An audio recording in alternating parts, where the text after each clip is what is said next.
কোটা সংস্কার আন্দোলনের বিষয়ে সন্ধ্যায় নতুন কর্মসূচির ঘোষণা দেবে বৈষম্য বিরোধী ছাত্র আন্দোলন। শুক্রবার তুমুল বৃষ্টিতে রাজধানীতে ব্যাপক ভোগান্তির মধ্যে কর্মসূচির বাইরে গিয়ে ঘণ্টাখানেক শাহবাগ অবরোধ করে রাখে কোটা সংস্কার আন্দোলনকারীরা। শুক্রবার বিকেলের দিকে জড়ো হয়ে বিক্ষোভ মিছিল নিয়ে ঢাকা বিশ্ববিদ্যালয়ের বিভিন্ন এলাকা প্রদক্ষিণ শেষে ঘণ্টাখানেকের জন্য শাহবাগ অবরোধ করে বিভিন্ন শিক্ষা প্রতিষ্ঠানের শিক্ষার্থীরা।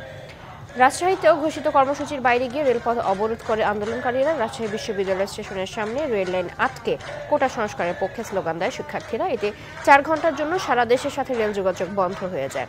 এছাড়া চট্টগ্রাম, কুমিল্লা, খুলনা, কুষ্টিয়া, নেত্রকোনা, ময়মনসিংহ সহ বিভিন্ন জেলায় পাবলিক বিশ্ববিদ্যালয়ের পাশাপাশি কিছু কলেজ ক্যাম্পাসেও কোটা সংস্কার নিয়ে বিক্ষোভ মিছিল হয়।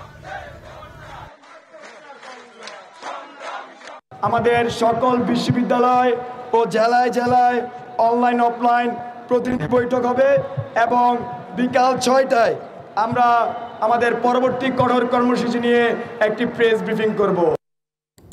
নগদের কাছে সব গ্রাহকই প্রিয়, তাই তো সারা দেশে ক্যাশ আউট চার্জ সবচেয়ে কম।